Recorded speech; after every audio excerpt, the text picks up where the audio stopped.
Alright, everybody okay? I'm sorry there was no video yesterday. I'm trying to do as many of these as I can. It kind of annoys me when I don't manage to get one done.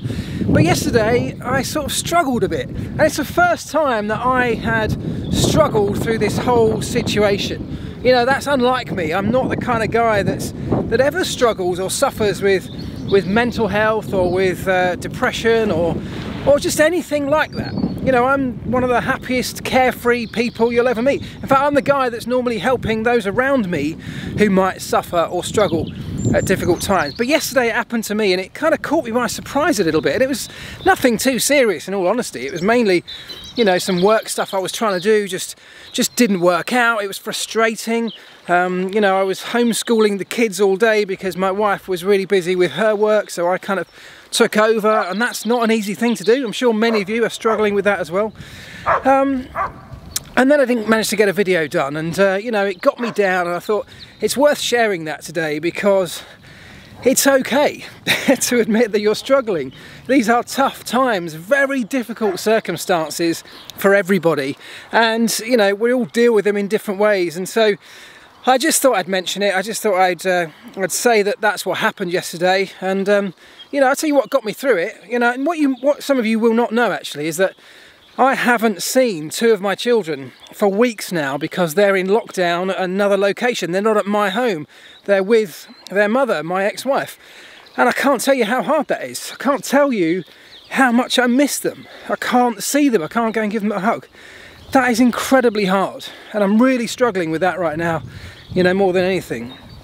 But what did get me through yesterday was jumping on a video chat with them, my amazing wife and my other two children, you know, being there for me and helping out, and then in the end a bottle of wine and a great movie at about 11 o'clock last night really helped to change the mood and reset things, and have, you know, good night's sleep, and I'm back to full speed again. So today we're back on it, but I just thought I'd mention that because I'm sure lots of you will be struggling.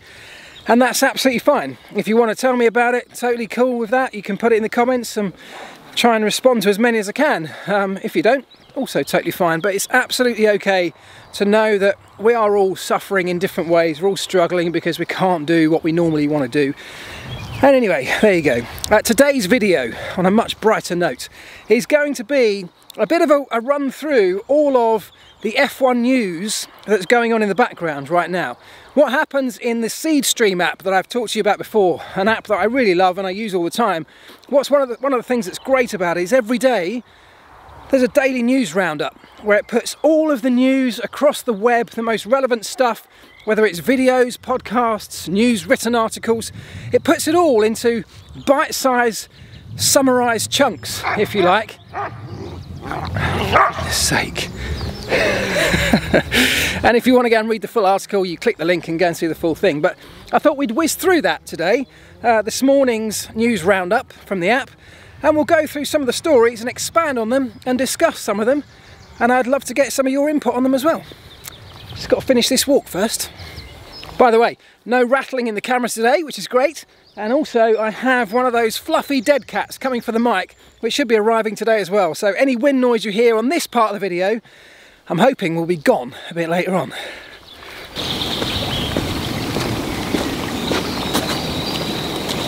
Okay, so let's open up the Seed Stream app, and in the headlines this morning, the first story in this is the one about Sebastian Vettel. Following the news that Sebastian Vettel has reportedly turned down a one-year contract extension at Ferrari, branding it a joke after being offered less than half his current salary, 3 current drivers have been tipped to partner Charles Leclerc next year.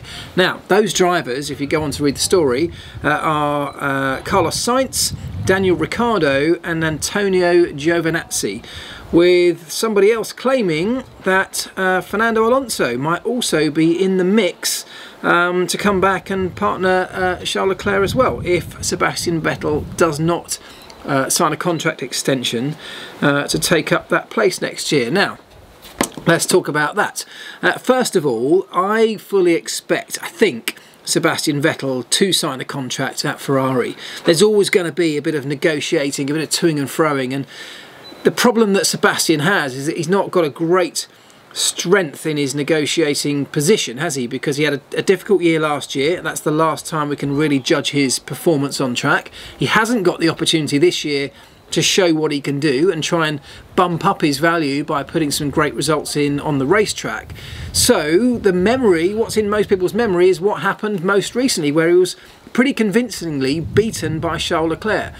But there's always going to be a bit of a fight back. He's unlikely to take the first offer. He's always going to have different expectations on what his value is in his own mind to that of the outside world. So I don't think it's unusual that he's fought back or he's pushed back on that initial contract offer. That's perfectly normal in most contract negotiations. So my feeling is that he would probably end up finding some kind of agreement. I think Ferrari would probably like to keep him at least in the sort of short term because it keeps stability within that team, which is really what Ferrari needs. However, if he doesn't, who could replace him? Carlos Sainz is a great shout. Daniel Ricciardo seems like a really natural fit, doesn't he? He will cost a lot of money. He's already on a lot of money at Renault. And whilst the world has changed quite a bit in terms of Formula One, the idea of paying drivers really massive salaries is one that's perhaps being frowned on a little bit, even if not within Formula One, but from the outside world at a time when people are suffering financially all over the planet. So that's an interesting one. But I think in the car, Daniel Ricciardo would be a great fit. I'd love to see him in a Ferrari. I'd love to see him get the chance to go up against Charles as well. He doesn't strike me as the sort of person who's afraid to go up against anybody. And I think it would be a really interesting pairing, an interesting partnership. And actually might be a really good partnership for Ferrari to bring a little bit of light-heartedness, a little bit of fun back into Ferrari, which is perhaps something that they've felt like they've been missing for a while. Fernando Alonso, I can't see it. I think Fernando would love to come back to Formula One if he could get a competitive car. I just don't think he's what Ferrari need, and I think the people at Ferrari will remember the way that things ended up when he was last in the team, which wasn't pleasant on a number of levels. Of course, he's great in a car, total respect for him as a racing driver, but the political side of Fernando Alonso unfortunately has let him down on too many occasions, and Ferrari know that all too well. So I can't see that one happening. Antonio Giovinazzi, I just don't think has proved himself anywhere near enough yet. Yes, he's of course got links to Ferrari already. He's got, you know, he's obviously Italian, so he's got a number of great links that would work really well, but I don't think his performance has been good enough. Mick Schumacher, also one that's been mentioned, but I think it would be very unlikely for Ferrari to take him without having any Formula One experience. It's unlikely, unnatural really, for them to take anybody without quite a number of years of experience, something they broke with Charles Leclerc. That has, of course, worked out really well, but I think Mick Schumacher, yet to even prove himself in a Formula One car in a competitive environment, perhaps that one needs to hold off a little bit longer. Let me know what you think though. Who would you put in the car alongside Charles Leclerc if indeed Sebastian doesn't sign that contract? Next up, Dutch GP boss Jan Lammers said on Tuesday that it was disappointing to see the Netherlands ban public events until September.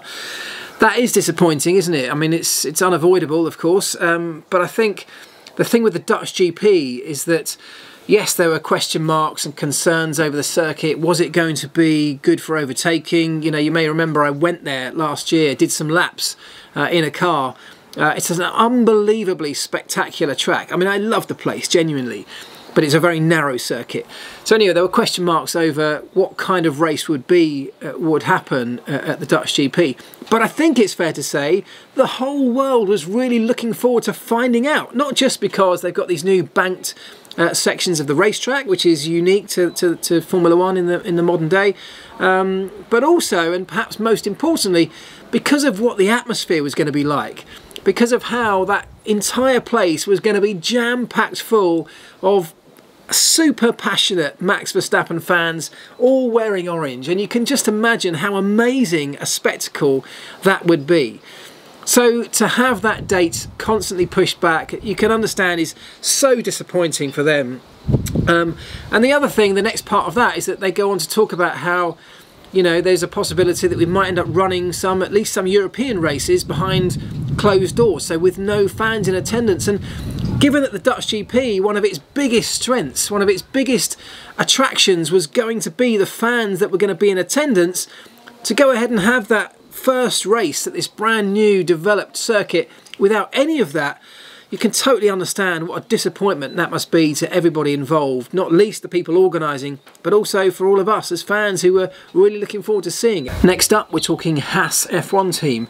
As media activities at the ill-fated 2020 Australian Grand Prix started to take place, Haas F1 team owner Gene Haas revealed that results would be closely monitored this year before a decision is taken as to whether the American outfit will continue in Formula One after the dismal 2019 performance. Team principal Gunther Steiner went on to say, "Forget everything that was said, because circumstances have now changed due to the global pandemic." Gene Haas's view has now changed, is what he's saying. So what he's trying to suggest there is that the Haas F1 team will be staying in Formula One. And the reason he's saying that, and of course it does depend on what happens this year, because they are very much reliant on having some races and therefore some income coming into the team to be able to continue. That's the first thing. But assuming we get some of that, which Formula One are 100% committed to, he's saying that because of the talks that have gone on due to the global pandemic, the talks behind the scene about reducing the budget cap even further than was originally planned for next year, that's a big help to a team like Haas. That's a massive game changer in terms of the way their business model works. It levels the playing field. It means that they are able to spend a lot less, but yet, in theory, be a lot closer in performance to the bigger teams. And that's why he's saying his opinion has changed. I think that's one of the biggest potential positives that's going to come out of this whole disastrous situation. Assuming we get through 2020, assuming we don't lose teams through massive financial implications if we don't have any racing, and that is still a possibility, but assuming that doesn't happen, and we do manage to scrape through to 2021, with everything that's going on, this is a huge opportunity for Formula One to reset the playing field, and particularly in the financial sense, change the way that business models operate within this sport, and therefore give more teams an opportunity to not just survive, but maybe thrive. And finally, Lando Norris will take part in yet another esports series, having accepted an invitation to join the IndyCar iRacing Challenge with sister outfit Arrow McLaren SP. That's scheduled to get underway on Saturday. That's this Saturday, April 25th. So Lando's all over esports, isn't he? He cannot get enough of racing online. And there was a question in Monday's Ask Elvish video about how that might impact real-world racing if and when we do get going again. Will they develop good or bad habits in this this constant online racing that everyone's taking part in now? But interested to see Lando taking part in an IndyCar event, and I wonder what, if anything, that might lead to. I wonder if he might suddenly decide that he really enjoys that. You know, these things give people the opportunity to not only test out ideas when it comes to technicalities. You know, people can test things on cars. We can test different formats when it comes to racing, qualifying formats, things like reverse grids. All those things are really easy to test out and simulate in the online series, because you can run these things over and over again. You can get a huge amount of data and feedback by running online races much more rapidly than you could ever do in the real world. But also for drivers, it does give them an opportunity to experience a very different type of racing. I've seen Max Verstappen racing in other categories as well. Lando's done it in the past as well as Formula One. So these things might just open a driver's eyes to something different, and who knows where it might go from here. Who knows if Lando might suddenly, you know, see something that he really likes in IndyCar that at some stage in the future he might fall back on and go, do you know what, that might be really interesting to try out in the real world. So interesting that there's a collaboration there between McLaren's Formula One drivers and their Arrow McLaren SP IndyCar program. There was always talk of some kind of crossover. I don't think anyone really imagined it was going to be in the virtual world, first of all. But there you go, if anyone was going to do it first, it was probably going to be Lando. So I'm interested to know exactly what you think on all of those subjects. You know, has esports got a real genuine place in real world motor racing as either a test facility, as an opportunity for drivers to try out in different categories? And should we be using this format to try out some of the potential ideas that might spice up real world Formula One in the future. Love to know what you think, and on any of the subjects that I covered today. And as I said at the very beginning of this video, and I'm sorry that went on for quite a long time, I realise it was like 2 or 3 minutes of waffling at the start. I'm going to leave it in because I think it's an important thing to say. You may well be struggling, we all are right now. One of the most important things that helps me get through it yesterday, and I'm sure can help you guys as well, is talking about it. I was stewing all day and all evening yesterday about the things that were going through my mind. The moment I started talking, I sat down and spoke to my wife about it. It all just drifted away and she was able to help me. So if you're struggling in any way, talk to people around you, family, friends. If you want to talk to me, I don't know if I can be any help, but I'm more than happy to listen. And if you can't find any of those people that can help you, there are definitely plenty of places that offer professional support to those kind of things. So don't be afraid to use those things. It's fine to be struggling. It's happening to loads of people all around the world. Anyway, that's it for today. I hope you enjoyed the video. Stay strong, look after each other, guys. Take care, and I'll see you again very soon. Ta-da.